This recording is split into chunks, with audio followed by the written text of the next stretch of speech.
제가 요한복음 16장 31절부터 33절까지 읽어보겠습니다. 예수께서 대답하시되 이제는 너희가 믿느냐? 보라, 너희가 다 각각 제 곳으로 흩어지고 나를 혼자 둘 때가 오나니 벌써 왔도다. 그러나 내가 혼자 있는 것이 아니라 아버지께서 나와 함께 계시느니라. 이것을 너희에게 이른 것은 너희로 내 안에서 평안을 누리게 하리 함이라. 세상에서는 너희가 환난을 당하나 담대하라. 내가 세상을 이기었노라. 아멘. 한 절씩 내용을 살펴보겠습니다.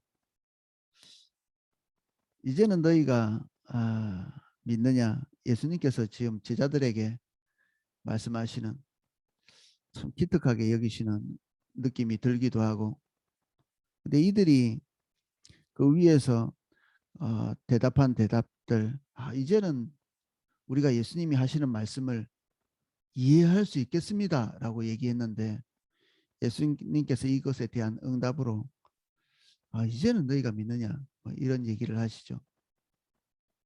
한 면에서는 그 뒤에 당장에 하룻밤도 지나기 전에 이해했다는 그 사람들의 행동이 참 이렇게 이해하기 어려운 그런 행동을 이렇게 하거든요. 모든 자들이 단 하나도 빼놓지 않고, 특별히 베드로까지 다 포함해서 주님을 떠나지 않겠다고, 목숨을 버리겠다고 한 그 단 하나의 사람까지도 예수님을 배반하고 뿔뿔이 흩어지죠. 하룻밤도 지나기 전에, 뭐 잉크물이 마르기 전에, 뭐 이런 얘기처럼 예수님께서 여기에서 이제 너희가 믿느냐? 여러분들 생각에도 이 믿느냐라고 이 반문하신 이 반문의 내용이 어떨 것 같으신가요? 이게 거의 두 가지 생각이 떠오르지 않나요? 하나는 어느 정도까지 그들이 깨닫고 이해한 것까지 주님께서 만족하고 뒤로 후퇴하시는 거죠. 완벽하게 그들에게 이해시키지 못하지만 지금 그들의 한계가 거기까지인데, 그래 거기까지 내가 만족하마. 너희가 이제 믿느냐? 또 한 면에서는 이것이 너희 믿는 게 진짜 믿느냐? 진짜 너희가 이게 지금 십자가의 본질적인 부분들이 지금 닥쳐오고 있는데 이게 너희가 이해하고 지금 이 하는 말이냐?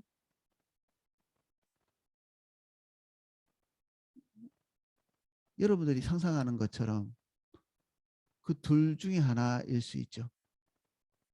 근데 여러분들이 가지고 있는 이 두 가지의 갈래가 주석하고 똑같습니다.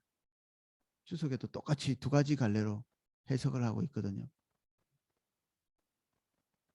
예수께서 대답하시되 이제는 너희가 믿느냐? 어쩌면 둘 다 우리에게 해당되는 것일 수도 있죠. 그들의 한계치를 보고 계시는 주님, 그들이 미처 깨닫지 못하는 것, 아직도 그들이 감안하지 못하고 있는 그들의 유약하고 약한 것들, 동시에 어느 정도까지 깨닫고 있는 그들의 깨달음을 예수님께서 수용하고 받아들이시는 거죠.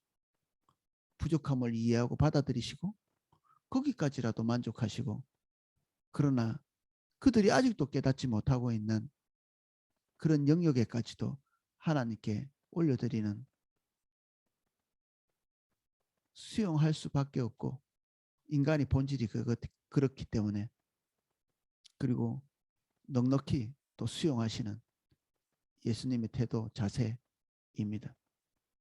그렇지만 본질적인 부분들을 말씀하시는 것을 잊지 않으십니다. 32절, 보라, 너희가 다 각각 제 곳으로 흩어지고 나를 혼자 둘 때가 오나니 벌써 왔도다. 지금 임박해 있죠. 그러나 내가 혼자 있는 것이 아니라 내 아버지께서 나와 함께 계시느니라. 보라, 너희가 각각 제 곳으로 흩어지고, 제 곳은 어딘가요? 이 제 곳이라는 말이 정말 무서운 말입니다. 가룟 유다는 어디 갔나요? 지옥 갔나요? 성경은 뭐라고 기록되어 있습니까? 제 곳으로 갔다.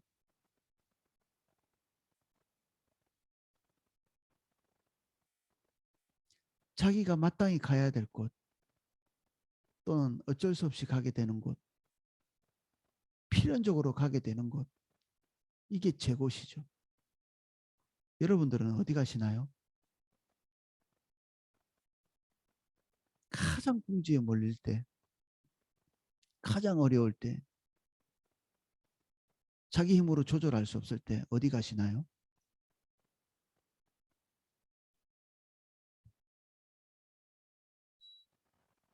제가 옛날에 부부싸움 하면 어, 뭐 항상 이렇게 문을 걸어 잠그고 이게 내 방에 아무도 못 들어게 하고 그 안에 가라앉을 때까지 기다리고 이렇게 했었거든요. 동굴 속에 들어가는 것처럼. 내면이 약한 거죠. 사람과 같이 대화하고 얘기하고 풀어나가는 그런 힘이 없고,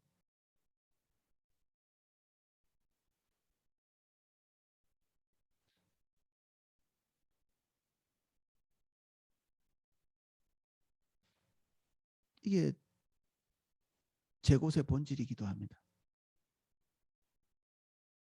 예수님께서 십자가에 달려 죽으시는 그 과정, 그 고난의 과정을 시작하는 그 시점쯤에 모든 제자들은 두려움과 공포, 그리고 그들이 조절할 수 없는 상황, 이것이 그들에게 밀어닥친 딱 그 시점에 그들은 제 곳으로 갑니다. 이 제 곳은 다른 사람과 같이 있나요? 아니요. 여기에 지금 50명 되는 분이 들어와 계신데, 제 곳으로 갈 때는 둘도 같이 모이지 않죠. 자기만 아는 곳이 있습니다. 자기만 있는 곳.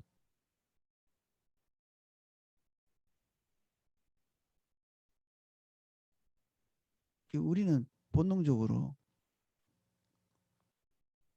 우리가 위협에서 피할 수 있는 곳이라고 생각되는, 두려움에서 피할 수 있는 곳이라고 생각되는, 모든 풍파에서 안전하다고 생각되는 그 지점까지 더할 나위 없이 안전하다고 판단되는 그것까지 이게 도피하죠. 하나도 똑같지 않습니다. 모든 사람이 안전하다고 느끼는 장소가 하나도 똑같지 않죠. 어떤 사람은 쇼핑을 하기도 하고, 어떤 사람은 음란물을 보기도 하고, 어떤 사람은 미디어를 끊임없이 보기도 하고, 어떤 사람은 잠을 자기도 하고, 어떤 사람은 먹고, 제일 밑바닥에 있을 때 누군가를 욕하기도 하고 저주하기도 하고,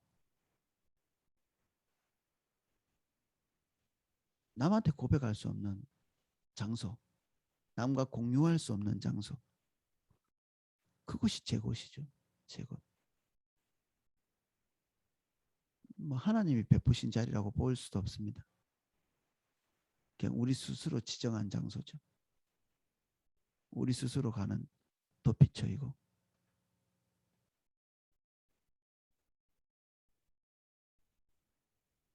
하나님의 사람들도 그 도피처가 다 있었죠.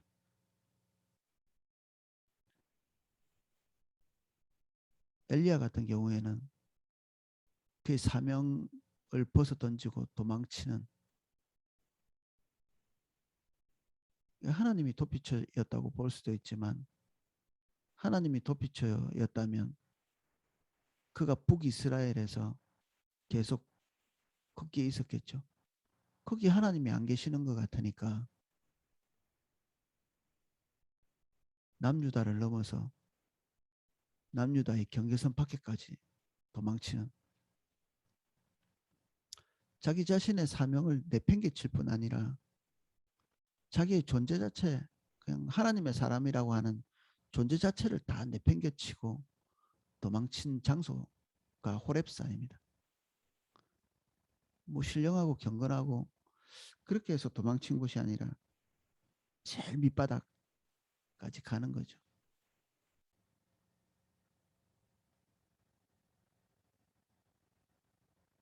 지치고 힘들고 바닥을 치는 것 같은 그 시점쯤에 가 있는 곳이 제 곳이고, 근데 이 제 곳이 하나님을 다시 만나는 장소가 되어야 되죠. 엘리야처럼. 정말 그 제 곳이 가룟 유다 같이 영원히 다시 되돌아올 수 없는 제 곳이 되어서는 안 되죠. 최후의 순간까지 자기 운명을 자기가 처리하려고 발버둥 치는, 자기 마음에 드는 자기를, 그리고 최후까지 자기 명예를 자기가 책임지려고 하는 이 가룟 유다의 자리, 뭐라 표현할 수 없어서 제 곳이라고 표현한 그 자리에 가룟 유다는 갔는데, 우리의 제 곳은 거기까지는 가지 않을 것으로 믿습니다.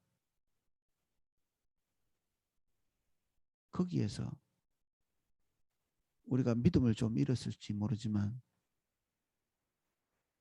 우리의 마음이 잠잠해지는, 그리고 고독한 장소에서 뭔가 우리가 생각을 다시 근원적으로 하게 되는 그 시점에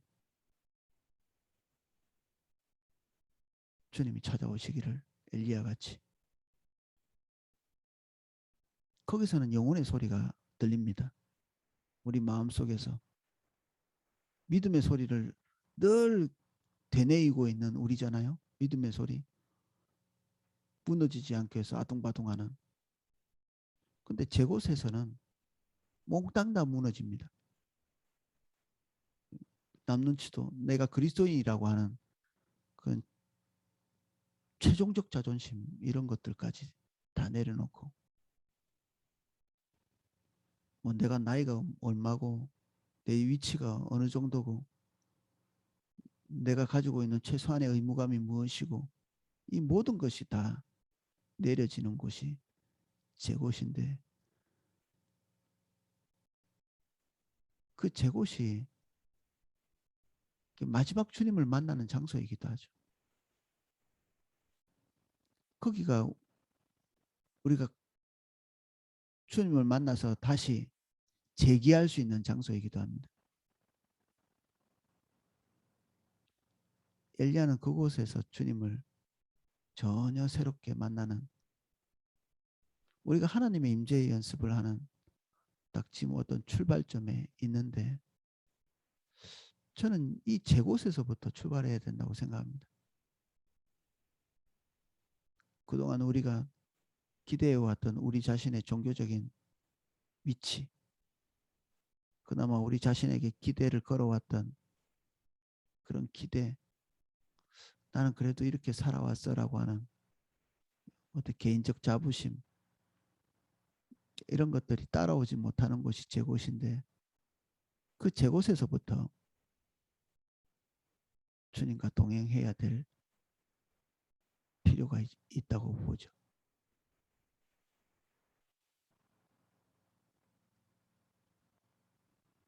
보라, 너희가 다 각각 제 곳으로 흩어지고 나를 혼자 둘 때가 원하니 벌써 왔도다.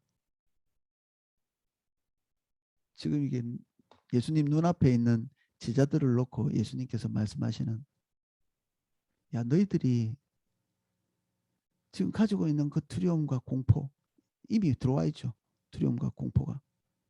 예수님께서 그것을 이기게 하기 위해서 지금 닥쳐올 그 환란을 낱낱이 이야기하시면서, 이게 지금 하나님의 주권 가운데 있으니 두려워하지 마. 지금 닥쳐오긴 닥쳐올 텐데 이게 하나님의 실수가 아니야. 미리 예고하고 계시죠, 지금. 그럼에도 불구하고 그들이 예고된 그 예수님의 그 말씀을 붙들지 못하고 그 모든 것을 다 내팽개치고 그를 이게 지탱했던 모든 것들, 심지어 이 글을 쓰고 있는 요한은 참 창피하게도 자기가 걸치고 있는 것까지 다 그냥 벌거벗고 도망치는, 이 벌거벗고 도망친다, 이 무슨 말이겠어요? 다른 것을 생각해 볼 여력이 없는 거죠. 자기가 지금 벌거벗고 지금 도망치는데 지금 옷이 어디 걸려가지고 지금 벗겨지고 있는데도 생각해 볼 여지가 없는 상태에.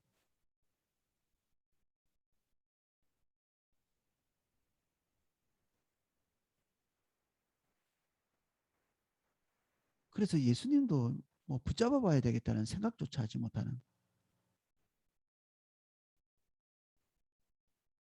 예수님과 우리가 완전히 분리된 것 같은, 하나님과 우리가 분리된 것 같은, 사실 우리의 제곳에서는 하나님의 은혜가 찾아올 거라는 기대도 하지 못하는 장소이기도 하죠.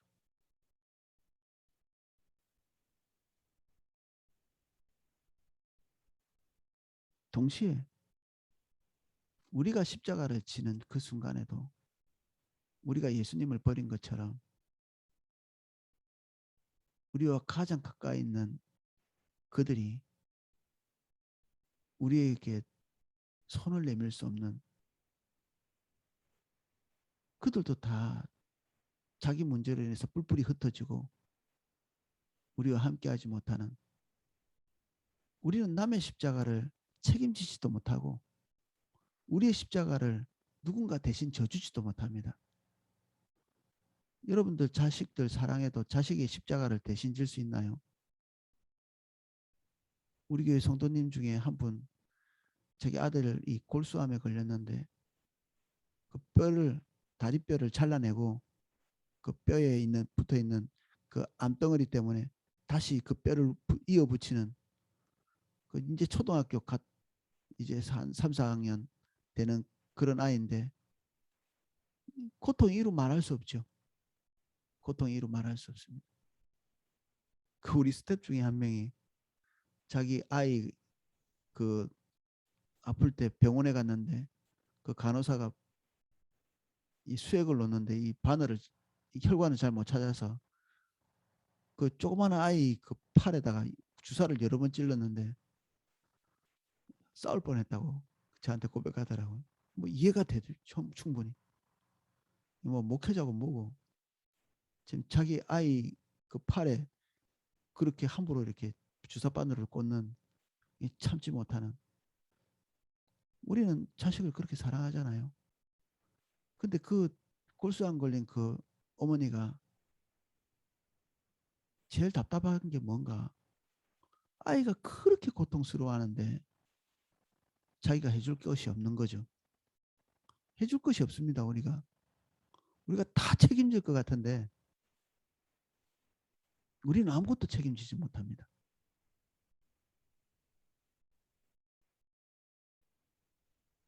이게 인간 사이의 관계의 본질입니다.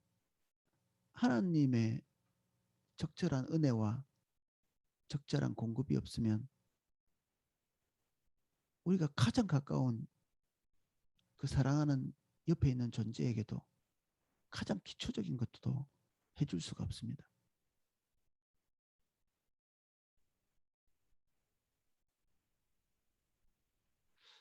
구약 성경은 하나님의 은혜가 거쳐 있는 이스라엘 백성들에게 굉장히 두려운 어, 선언을 하고 계시거든요.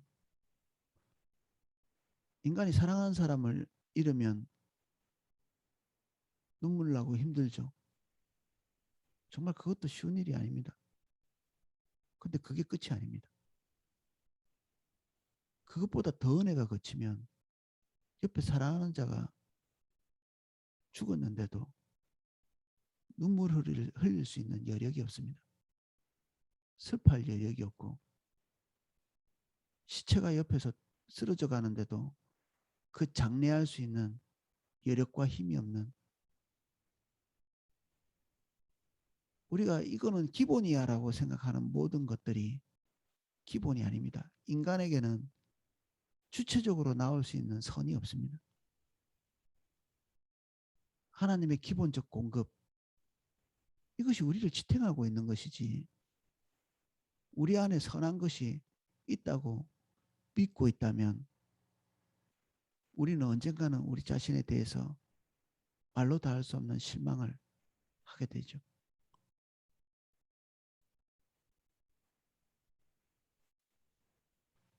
구약 성경의 표현이 이렇습니다. 자기 발로 땅을 한 번도 밟아보지 못한 유약한 여인일지라도, 뭐 인간 중에 가장 마음이 부드럽다고 여겨지는 그 사람에 대한 표현입니다. 그도 그의 개인적인 공급을 끊겼을 때 뭐 인육을 먹게 되는, 하나님께서 우리에게 그런 표현까지 쓰면서 무엇을 말씀하려고 하시는 걸까요? 주님을 떠난 자리에서 우리에게 남아있는 것이 하나도 없다는 것입니다. 주님을 등지고 우리에게 남아있는 것이 아무것도 없다는 것입니다. 너희들이 앞으로 나를 떠나서 너희 개인적인 것들을 추구하고 우리의 자신들의 의를 의지하고, 그래도 나는 주님 떠나도 기본적으로 여기까지 나는 책임질 수 있어라고 하는 그 선, 그 선에 우리가 상상하는 것이 없다는 것을 말씀하고 계십니다. 실제로 역사에 그 하나님께서 말씀하시는 지점이 도착했을 때 실제로 그들은 고스란히 그런 모습을 보였거든요. 일말의 자비도 일말의 도덕성도 존재하지 않는 그 지점에 가버렸죠.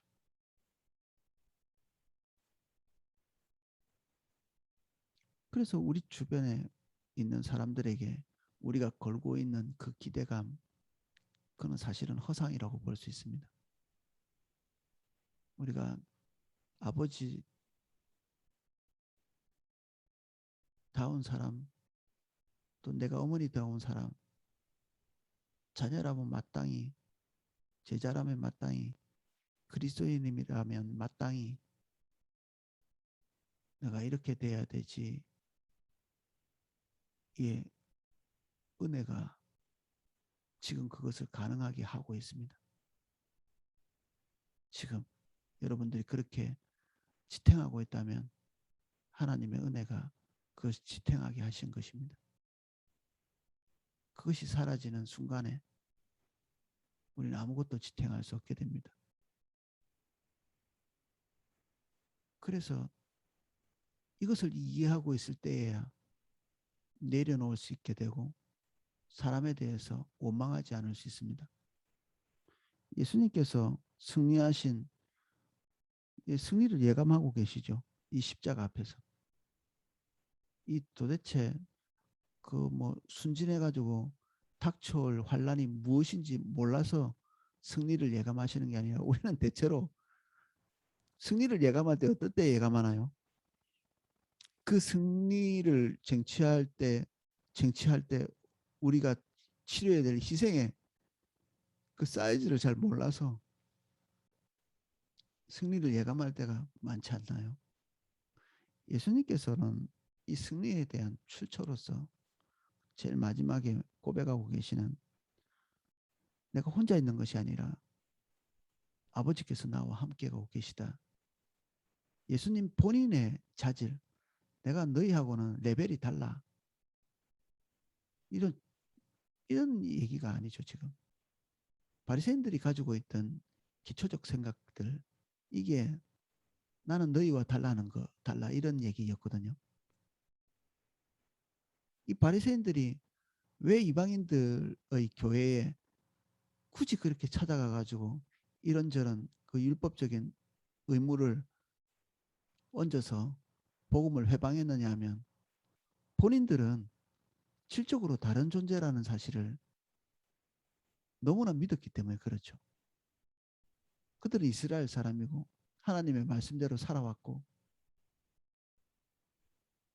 바울이 로마서를 통해서 고백하고 있는, 그 고발하고 있는 내용은 그들이 뒤에서 행하고 있는, 너희들도 별 볼 일 없어, 뭐 이런 얘기들을 하고 있죠.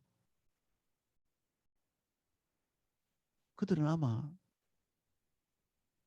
이 바울의 고발 때문에 좀 말로 다 할 수 없이 부끄러웠을 것입니다.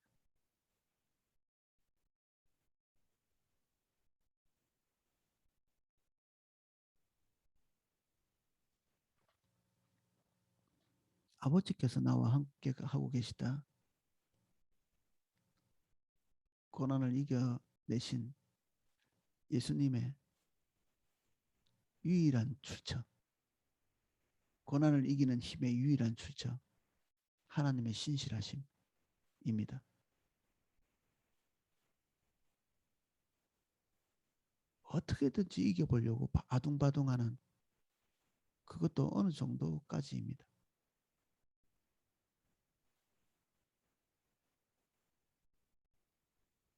우리를 지탱하게 하시는 하나님의 은혜, 저와 여러분에게 분명하게 보여지고 경험되어지기를 축복합니다. 33절, 이것을 너에게 이르는 것은 너희로 내 안에서 평안을 누리게 하려 함이라. 세상에서는 너희가 환난을 당하나 담대하라. 내가 세상을 이겨노라. 하나님께서 주시는 힘, 공급, 이것은 환난을 제거하는 것이 아니라 환난이 버젓이 있음에도 불구하고 그것을 이기도록 만들어줍니다. 우리의 긴장은 계속될 수 있습니다. 고통은 계속되고 상황은 버젓이 있는데 우리 안에 하나님께서 주시는 평온과, 그리고 우리 눈에 하나님의 위로와 격려, 이런 것이 계속 우리에게 밀려 들어옵니다. 이게 주님이 주시는 평온입니다. 하나님의 은혜가 뻔히 있음에도 불구하고 우리가 평온을 누리지 못할 때도 있습니다. 사실 지금 하나님이 나를 도와주시고 계시고 내가 하나님의 은혜 가운데 있는 것이 분명해. 근데 우리의 연약함은 그 속에서도 평안을 누리지 못하고 아둥바둥할 때가 있거든요. 은혜가 있음이 분명한데도 그게 나를 맡기지 못하는, 에스겔의 환상 기억하시나요? 은혜가 발목까지 차오른 그런 사람도 있고 은혜가 허리까지 차오른 사람도 있고 각자 다를 것이는데, 주님께서 기대하시는 바는 우리가 우리 의지력으로 지탱할 수 있는 그 정도의 깊이가 아닙니다.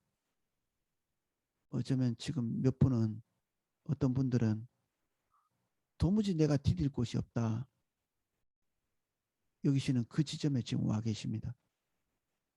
디딜 곳, 내가 조절할 수 있는 환경이 없는, 그러면 이제 하나만 남았습니다. 주님께 모든 것을 의지하는 것입니다. 지금 그런 환경이 없다 할지라도 인생의 한 지점에서는 주님께서 우리에게 그러한 일을 반드시 허락하십니다. 주님과 우리가 다바크되는 어쩌면 유일한 지점일 수 있습니다. 세상 줄이 완전히 끊어지고 모든 사람과 사실 협력할 수 없는 그런 지점에 있는,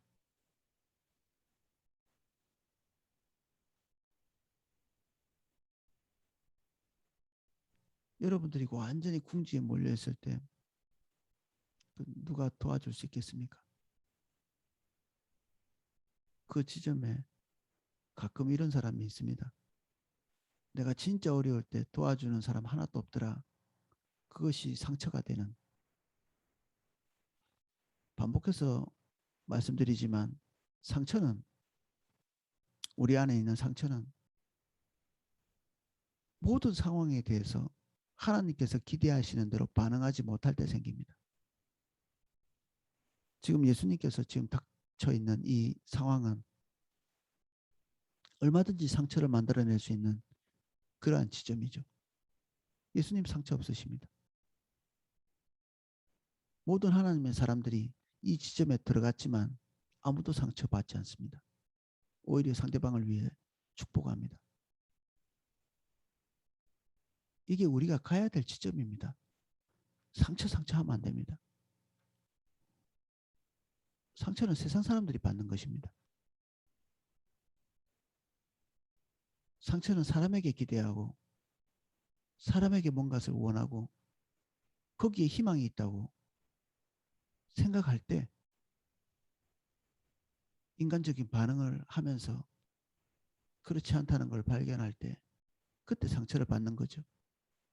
우리의 기대대로 되지 않을 때. 근데 우리는 그것을 알고 있고 인간의 본질에 대해서 이미 파악하고 있으며 우리가 의지할 곳이 아버지이심을 이해하고 있는 우리가 하나님 뜻대로 반응하고 있는 우리가 상처의 여지가 있을 리가 없죠. 남편에게 상처받고 아내에게 상처받고 자녀에게 상처받고 부모에게 상처받고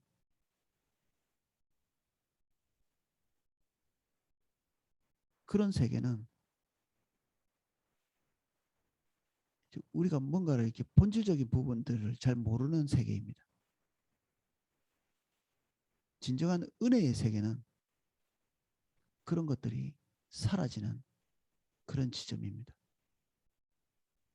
모든 게 이해가 됩니다. 나에게 위해를 가하고 있는 지금 예수님께서 제자들에 대해서 이해하고 계시죠. 배반할 것을 미리 예측하고 이해하고 계십니다. 각자 제 길로 가고 있는 것을 납득하고 이해하십니다. 우리도 우리 가까운 사람들이 각자 제 길로 가는 그 시점에 이해가 됩니다. 아, 이해가 됩니다. 납득이 됩니다. 배반자들, 배신자들이 이해가 됩니다. 이해가 됩니다. 아,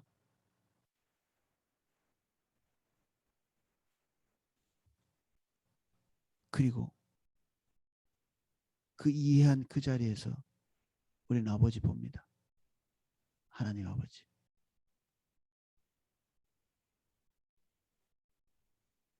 예수님 같이.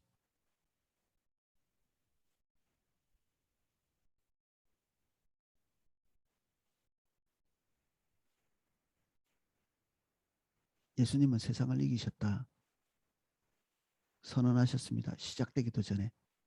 십자가가 시작되기 전에 세상을 이겼다 말씀하시고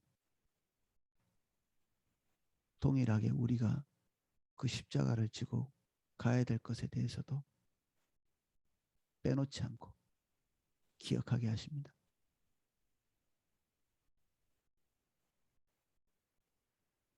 자기 십자가를 지고 따라와서 우리의 승리가 아닌 예수님의 승리를 함께 맛보도록 초청하고 계십니다. 저와 여러분들. 우린 지금 우리 개인이 세운 목표를 향해 가고 있지 않습니다. 하나님께서 우리에게 기대하시는 그 지점을 향해서 가고 있고 우린 거기에 도달할 것입니다.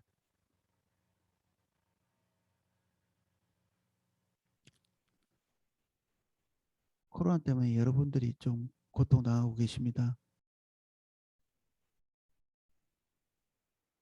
포도나무 교회가 이것을 넘어가는 지금 과정 가운데 있는데 우린 지금 패배하고 있지 않고 승리하는 과정에 있습니다. 기도하겠습니다.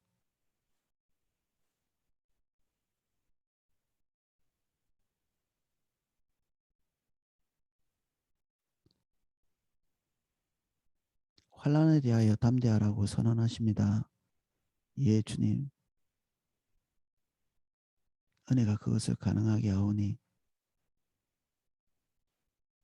우리에게 담대함 기름 부어 주십시오.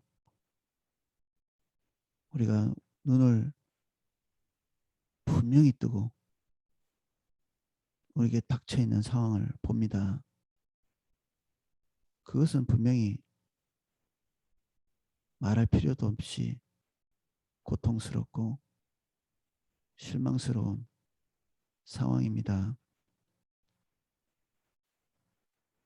환란이라고 불리는 상황들을 우리가 맞이하고 있습니다. 근데 우리가 이 모든 것을 이길 것입니다. 아버지가 계시기 때문에 우리가 이 모든 환란을 이깁니다. 예수님이 승리하셨고 그 예수님의 승리는 우리에게 증명됩니다.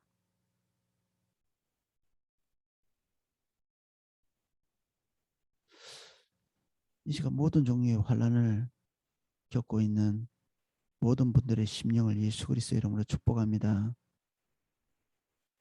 담대케 해주십시오.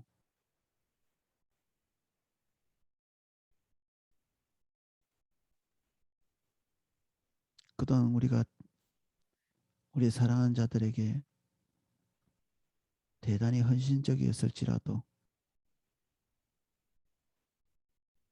우리는 영원히 그것을 지속할 수 없으며 때때로 우리가 헌신한 그가 우리가 원하는 지점에 가지 않거나 갈 수 없거나 가지 않습니다.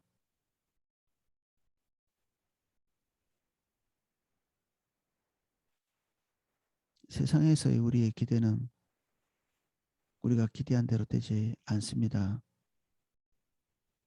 때때로 그것이 무산되는 지점에서 주님 볼 수 있도록 도와주십시오. 남편이라면 마땅히 예 주님 우리가 잘못 알고 있는 것입니다. 아내라면 마땅히 예 주님 우리가 기대가 틀렸습니다. 자녀라면 마땅히 예 이것도 틀린 기대입니다. 모두 버립니다. 부모님이라면 마땅히 예, 이 모든 기대를 주님 발 앞에 내립니다. 은혜 없이는 아무것도 존재하지 않습니다.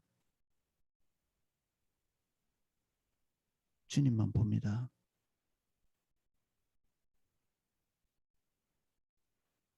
주님만 바라봅니다.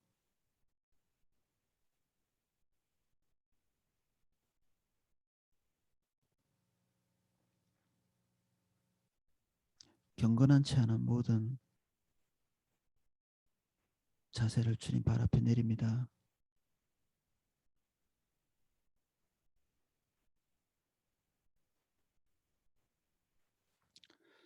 이제는 주 예수 그리스도의 은혜와 성부 하나님의 사랑과 성령님의 감화 감동 은혜 주시는 그 은혜가 여기 모두 자신의 제곳에서 주님의 은혜를 사모하고 기대하는 그것이 유일한 방법이고 우리가 가야 될 유일한 길임을 알고 주님 바라보는 우리 삼사교구 모든 성도님들 그리고 각처에서 예배하고 있는 모든 성도님들 한 분 한 분 머리 위에 그 은혜가 넘치게 기름 부어지기를 축원하옵나이다. 아멘.